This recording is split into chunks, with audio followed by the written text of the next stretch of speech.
Holy cow. That's the pissing. Oh, yes, I remember that. I remember.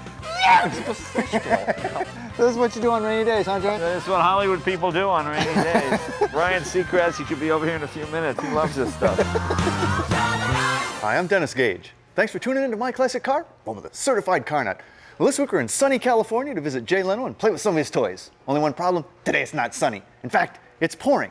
So it looks like we'll be playing inside. Jay, how you doing? Hey, Dennis, you know, it's always a rainy day whenever Dennis Gage shows up in your garage. You know, you haven't been here, it hasn't rained almost for 1 year, and the one day you show up, it's pouring rain. The bad thing about pouring rain is we can't take any of the old stuff out, but the good thing is we get to kind of work on some projects that maybe have been on the back burner a little too bit because we're out enjoying the cars too much.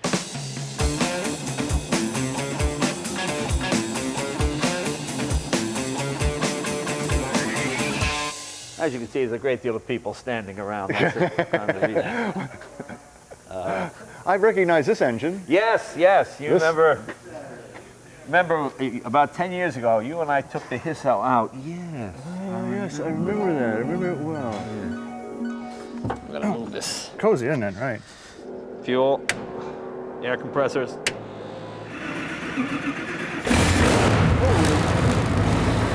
Sounds good. It's an airplane. You guys gonna follow us?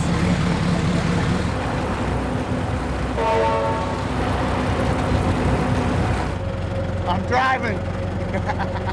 Don't worry, it's fine. Do you pick these cars based on the amount of damage they might do to my mustache? Yeah, that's basically what it is. Anyway. Dream sequence. These motors, just to recap a little bit for you, it's an 18.5 liter Hispano Suiza aircraft, World War I. This is the engine that won the war for the Allies. The Germans had the very powerful Mercedes 6-cylinder, 21-liter engines, big, massive 6 cylinders. This was the first Aero V8. It was designed by Mark Burkett for Hispano Suiza. 90 degree? 90 degree. You saw a lot of these engines were cut in half and used in sprint cars back in the 30s and 40s. They just use a bank? It's, yeah, all aluminum. When you drop the crankcase here, the rods are in the pan. These were meant to run for maybe 40 or 50 hours before they got blown out of the sky. I mean, they were put in literally paper airplanes. They were they were flown by 18-year-old kids. They were meant to be repaired by 18-year-old kids. The manuals for them, it's like the big picture book. You flip through. I mean, they're really fairly simple, but the idea was you'd go on a mission, and if you came back, all right, you go on another mission. What? You came back again? All right. By that time, the engine was probably pretty worn out. But they built thousands of these. Most of them wound up in the scrap heap. This one did not. We've rebuilt the motor. We've put bigger rods in it. I mean, the pistons in it. Holy cow. That's the piston. Imagine that going up and down. Boom, boom, boom, boom, boom. Yeah, but that's a piston lad. But now you've been playing with this for a while, too. Yeah, this was put on the back burner for a long time. This was a 1934 Rolls chassis. It had this 27-liter Merlin engine in it, out of the Spitfire. This is the engine that won the World War II for the Allies, most famous in the Spitfire. Tremendous motor, a lot of horsepower. This is a body we designed and built here at the shop. It has sort of a retro look. Yeah. It's just an original design of what a 1930s body would look like. The engine itself, it's a V12, right? It's a V12, yeah. Normally it'd be supercharged. Right now we have a big giant Holly on it. This is like a toilet bowl sucking gasoline. And we're going to put a fuel injection system on that. I mean, can you still get stuff for this engine? Or is this something you have to make? You know, sadly, you have to make everything for this? Most of these motors, you know, in the 60s you could buy them for $100. In the 80s you could buy them for $1,000. In the 90s you could buy them for $50,000.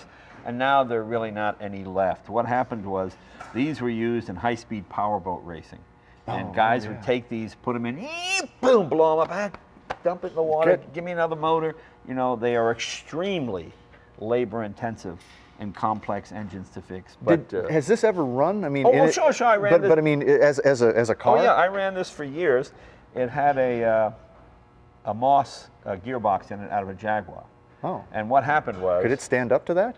No. You can drive it, but no. Like in second gear, if you nail it, you hear all the teeth would bust off second gear. So I went through about 3 or 4 gearboxes, and I said, well, that's stupid. So we put this massive, massive truck gearbox. Oh God, yeah. I mean, yeah. So again, this is on its way to being running. Next time you're here, Dave. yeah. Well, actually, you said that the last 4 times, I think. But it's closer. It's closer, It's but we've had other projects as well. what else you got, Jay? Well, over here, this is another rainy day project. This is kind of a pet project of mine. Near and dear to your heart. Well, this is a 66 Ford 7-liter. When I was 16 years old and had just gotten my license, my dad was the kind of guy, he would go into the dealership and he would buy whatever was on the floor. Give me that one, that's fine. If it had a radio, great. If it didn't have a radio, well, they didn't have radio. It was there. It wasn't available, yeah. So anyway, we go down to the Ford dealership and we walk in and there are Fairlanes and everything, but there are no Galaxies. My father says, oh, we'll go look at the Chevys. And the salesman, Tom Lawrence, no, Mr. Lawrence, you can order a car, you know. And my father, when do you order? How long is that going to take? It takes 4 to 6 weeks to order. Well, gee, I don't know. Come on, Pop, let's order a car. All right, great. My mom was there. Now, I kind of knew what I wanted. So my dad said, I want to get a full-size car. We'll get the Galaxy. And that year, for the 1 year only, the Ford 7-liter was a model. It became... it was a 428, right? I mean, yeah, they called it a 7-liter. But it was a separate model. From Yeah. 67 on, it was just another Galaxy with a 7-liter option. But we sit down, and my father said, well, let's order the car. Burgundy, that's fine. I said, can I pick the engine? My father said, whatever. I remember my mother went, oh, let the boy pick the engine. Let the boy pick the engine. What difference does it make? So I said to the guy, well, here's what we want. And I pulled him and said, we want the 428 with the police pursuit package. We want the muffler delete option. You know, we want the 390 gears. I couldn't get my dad to get the stick, so he got the C6 automatic. So anyway, this is all done. You know, my father looking around. What's he taking so long? We're right there, Pop. And just talking to the salesman. You know, I'm checking all the boxes. You know, so then the car comes into the dealership. You know, my dad's like, come on, let's go pick up the new car. So we pick it up, and it looks great. You know, it's burgundy. You got the black bucket seats. My mother, why can't they get the bench seats? Why always the buckets? Just someone comes. Oh, well, Mom's the only way it comes. Okay. So anyway, my dad gets in, he turns the key, and he goes, my father goes, there's a hole in the muffler. It's a brand new car. There's a hole in the muffler. I'm not picking up the things. I go, oh, no, Mr. Leno, you check muffler delete. What do you mean muffler only? Who would do that? What bonehead would do that? Glass packs, muffler delete option. What? You know, now my father looks at me, I'm like, Papa. You know, so my father's really mad. So we're sitting there in the dealership, and it's got the white floors, and my father says, oh, God's sakes, you know, and he takes it, he puts it in gear, and he's just mad, and he steps on the car, and goes, yeah! He just fishtails, you know. He goes, Dick, that's a rocket ship. It's a rocket ship. You made me buy. Now he's just screaming me all the way home. What the hell did you make me buy? Just yelling at me, Pop, I just checked the motor. You know? So, but then, like 3 months later, I'm in my parents' room looking for something, and I open the drawer, and I see a ticket my dad got for going 110. So he liked the car, and actually, he became like the hit of the office because he had, you know, everybody else It was had. the baddest car around. That had to be When bad. you grow up in a small town in New England, anything with 2 doors was a Corvette, and I just loved the car until I eventually put it around a tree when I was That about does 18. happen, you know. And they didn't build very many 7-liters, so I spent the last 5 or 6 years trying to find a 66 7-liter. So I found one, and I had the 428, and I figured, well, let me redo it. Well, let's take it a little bit. So we put the Roush. You're checking boxes again, aren't you? this is the way I would have built it if I could have in the day. It's got the Roush FE block. It's a 427 block. It's taken to 511. It's got the Tremec 6-speed in it, electronics that were unheard of back in the day. And I'm just going to build the car, same color, same everything else that I kind of, you know, shamed my dad into buying back in the day. So that's the story on this car, and it's come along very well. So that's one project that, well, next time you're here, we'll take that out. Okay. I heard from a lady whose grandfather died in 1969, and he was an engineer, and he designed and built his own motors. In fact, in 1908, he went to MIT. This was his little project he built as a student. This steam engine here, it looks like an ordinary steam engine, but it has a lot of sophisticated features you did not see on steam engines of the period. Most steam engines were splash lubricated. Right. He's got the whole deal here. We lubricate Feeds it the all bearings. down. In the early 1900s, most of the crankshafts were not balanced. So he came up with a way, he put dovetails on the crankshaft, and he has these counterweights that are bolted on. So this So- would actually be a balanced engine. So to balance the engine, and he bolted them on. I'm sure he did that so he could change the weight of the counterweight. So he could take this off, put another one on to get the engine to run smoothly. So he was like, what, 20 years ahead of anybody else? Yeah, his name was Coggins, and he was an interesting man. And this stuff just languished in the basement, and the granddaughter, or the daughter rather, saw me on, the daughter and the granddaughter, just knew I liked these type of things. He said, "Oh, would you like some of this?" Yes, yes, I would. Yes, I would. And you know, there's so much of that kind of stuff here in California. Now, imagine making this as a student. You know, I've got a book. It's called Project for Boys. It's 1929, and it says how to build your own steam engine. And you know, I don't know adults that can do that, but people just assumed that young people were a lot smarter. You know, and you had to make everything from scratch. And here are the tools you need, and here's what you have to do it. And this was before TV, before video games, and you had to spend a lot of time doing something. These are sort of the ultimate Anyway, he rainy day made this, projects. and we've got a few other engines he made around here, but this one is the big mystery engine. As it was explained to me, we have not taken it apart yet, we haven't had the time. It is both a two-stroke and a four-stroke, right? It combines the principles of both. At low speed, I think it is a four-stroke, and then the valves close and it turns into a two-stroke? It's very much like a Detroit diesel two-stroke, but it has intake valves on top of the head. And then it has exhaust ports on the bottom of the cylinders. So the two-stroke makes sure it doesn't go through the crankcase like it does on a motorcycle engine. Yeah. It uses a blower to supply Right. the mixture to the cylinder. So it's a blown four-cylinder V4 two-stroke / four-stroke mystery engine. Yeah, built sometime between the 40s and the early 60s, I think.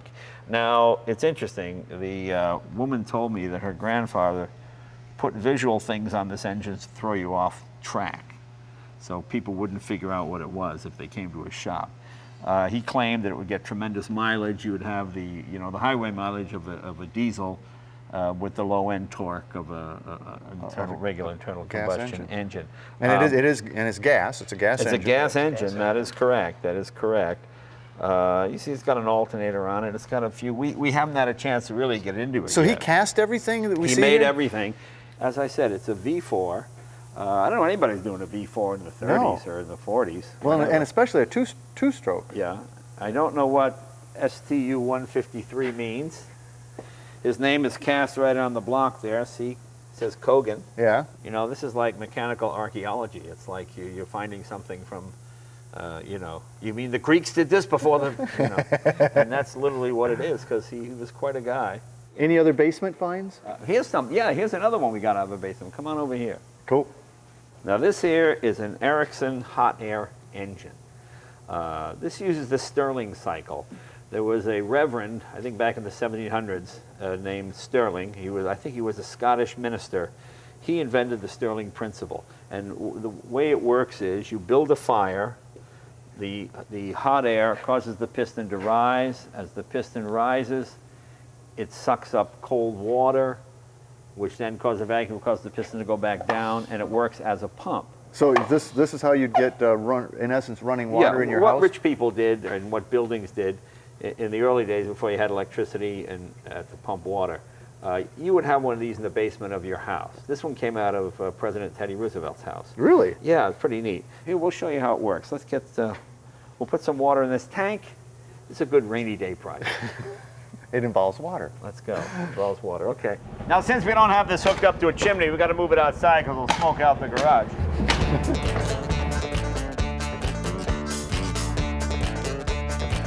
Where's that fire extinguisher anyway?